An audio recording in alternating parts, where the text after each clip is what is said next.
Tapi jumhur ulama empat mazhab mengatakan orang yang puasa tapi tidak sholat sah sholat puasanya dan dia tetap muslim, sah puasanya. Hanya dia berdosa karena memang dia tidak sholat. Dan sayang sekali. Kenapa sayang sekali?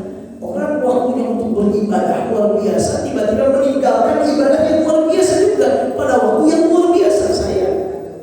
Oleh karena itu dosa yang orang yang tidak sholat atau melakukan meninggalkan sholat wajib pada bulan Ramadan, kata sebagian ulama, dosa ini besar. Sebagaimana kebaikan pada bulan Ramadan Allah lipat gandakan, dosa pun Allah lipat gandakan. Hanya sholat puasanya apakah sah? Puasanya tetap sah. Demikian pendapat empat mazhab. Empat mazhab mengatakan puasanya tetap sah, tidak perlu diqadha, hanya dia berdosa karena dia tidak sholat. Bahkan boleh jadi tidak sholat itu membuat puasanya sah secara fikih, tapi tidak ada pahala yang dasarnya. Hilang pahala yang tidak kewajiban. Jaga bersama kita wajiban-wajiban termasuk sholat kita khususnya pada bulan Ramadan. Demikian wallahu a'lam bishawab. Ada lagi Bapak Ibu yang ingin bertanya? Kalau tidak ada mungkin saya bertanya. Silakan. Oke.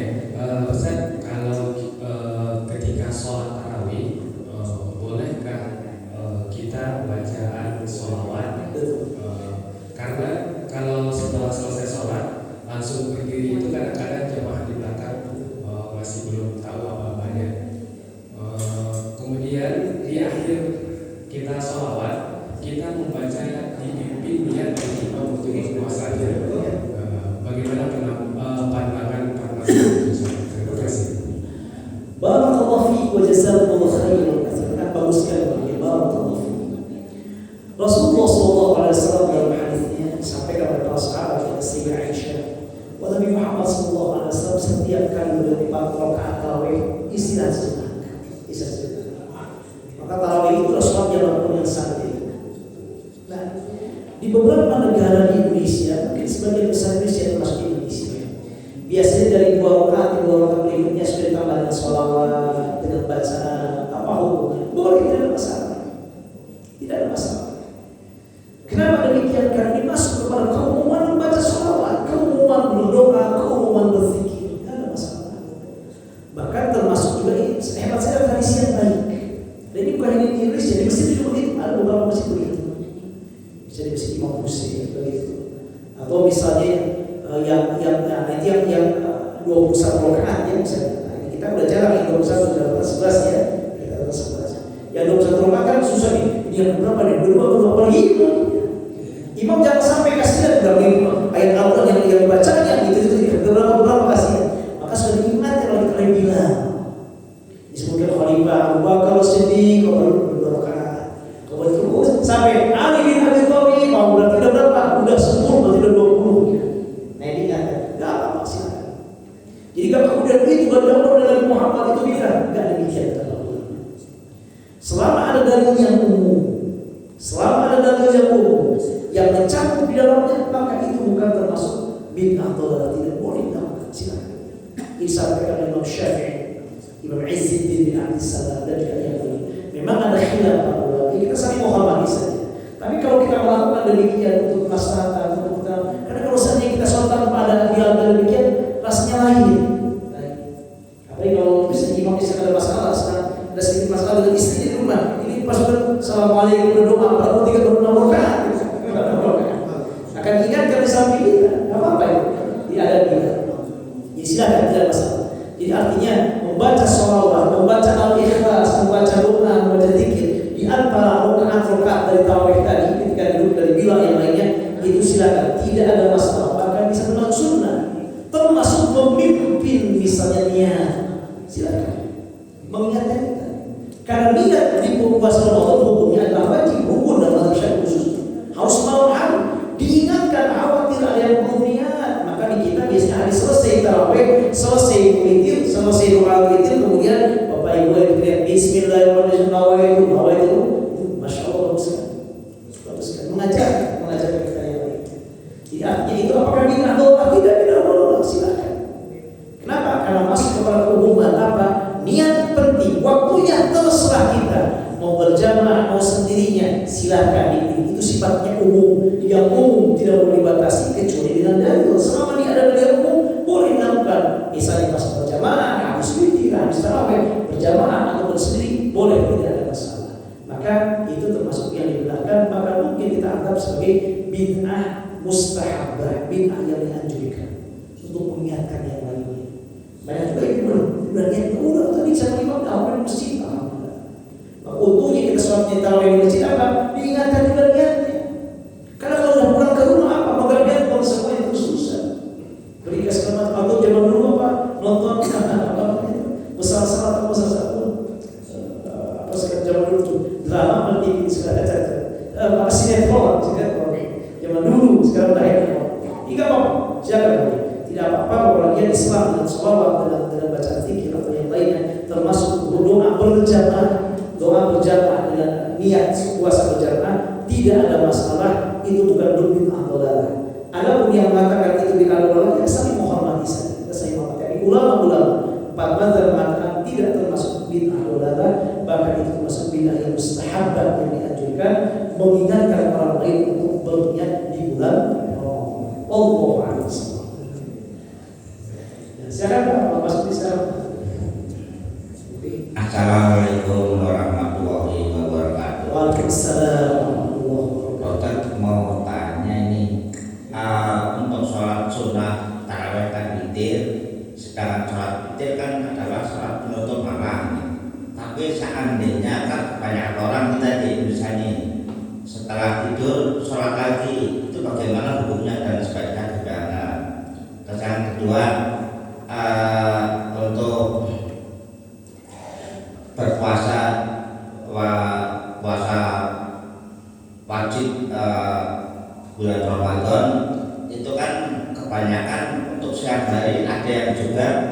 yang berkumur itu sebaiknya bagaimana Pak Ustaz? Karena barangkali sedikit mungkin ada kesalahan atau apapun nggak maksudnya itu bagaimana Pak Ustaz? Itu aja. Assalamualaikum warahmatullahi wabarakatuh. Waalaikumsalam warahmatullahi wabarakatuh. Masya Allah, barakallahu fiik. Bagus sekali Pak. Jazakumullah khairan katsiran. Nah, ini berkumur-kumur khususnya dalam minum ya. Dalam minum. Berkumur-kumur atau menghirup air kehidup tetap dianjurkan dalam hidup kita. Karena ingat Bapak Ibu, dalam bulan Ramadan bulan spesial. Ibadah sunat yang kita lakukan Allah lipat gandakan pahalanya seperti wajib pada bulan yang lainnya. Jadi ibu misalnya kumur kan sunat dalam puasa dalam bulan. Kalau dilakukannya di bulan Ramadan, pahalanya seperti pahala wajib di bulan yang lainnya. Apapun juga, zikir, sholat sunat, banyak sholat, apa saja, sunat dulu, sunat sholat, sunat semuanya yang dilakukan pahala seperti wajib. Nah, kubur itu termasuk yang dianjurkan. Hanya kata para ulama, jangan mubalaghah. Apa mubalaghah? Mubalaghah itu adalah berlebihan. Di luar Ramadan, ketika kita misalnya kumur atau menghirup air kehidup, dianjurkan mubalaghah berlebihan. Ini dalam wudhu dianjurkan. Tapi dalam bulan Ramadan jangan, karena khawatir pas gini-gini kerot masuk ke sini. Jadi pas Ramadan aja. Nah, udah gitu. Menghirup air ini jangan sampai kemarin dikit aja. Gitu, jangan. Kalau di luar Ramadan dianjurkan. Nah, untuk Ramadan kita. Jadi artinya sunnah tetap dianjurkan, kumur segala macam. Kecuali kalau berlebihan tidak disunnah. Jadi kumur tetap dianjurkan, kemudian menghirup air kehidup tetap dianjurkan, tapi tidak berlebihan. Adapun di luar wudu, di luar ibadah, sebaiknya tidak ada kumur. Kecuali kalau memang keperluan kita. Jangan sampai dia mau kumur, ngapain? Mau kumur aja, biar si batal ada sedikit kesini. Jadi selain ibadah, selain wudu, jangan kumur, jangan banyak kumur. Jaga puasa kita dengan baik. Adapun pas wudu kumur tapi ala kadarnya, menghirup air kehidup tapi ala kadarnya. Jadi sekali lagi kumur dalam wudu tetap dianjurkan, menghirup air kehidup tetap dianjurkan, tapi tidak berlebihan khusus pada bulan Ramadan tetap dianjurkan. Yang kedua tentang sholat witir tadi, Rasulullah SAW dalam hadis sahih, ij'alul akhir salatikum laila witran. Jadikan sholat penutup malam kalian adalah witir. Apa maksud kata para ulama? Maksud kata para ulama bukan berarti kalau kita sudah witir tidak boleh lagi sholat sunat, tidak. Dalilnya apa? Hadis riwayat Imam Bukhari Muslim. Rasulullah SAW berwasiat kepada Mu'adz bin Jabal, wahai Mu'adz bin Jabal, aku berwasiat 3 hal, jangan kamu tinggalkan selama kamu masih hidup. Di antaranya untuk sholat witir sebelum tidur. Nabi Muhammad mengajarkan Bilal sholat witir sebelum tidur. Artinya pas bangun tidur sholat. Jadi maksud witir dijadikan penutup sholat malam itu sebaiknya.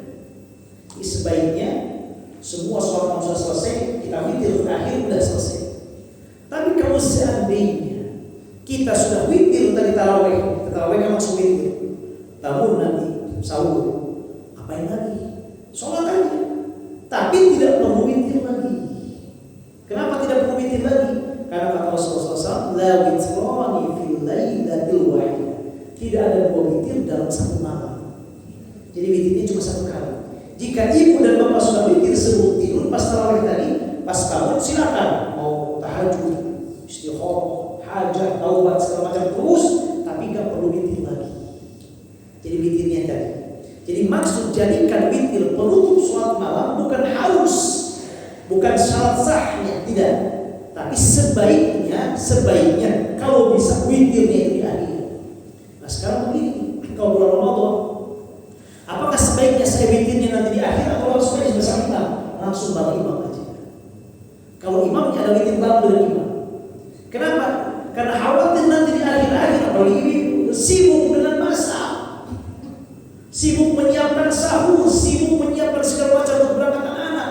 Tinggal setengah menit sebelum subuh belum witir. Waduh, witir kalau langsung enggak garuan. Maka kalau seandainya kita berjamaah di masjid imam, meskipun tadi sebaiknya witir penutup sholat malam untuk Ramadan jika berjamaah di masjid.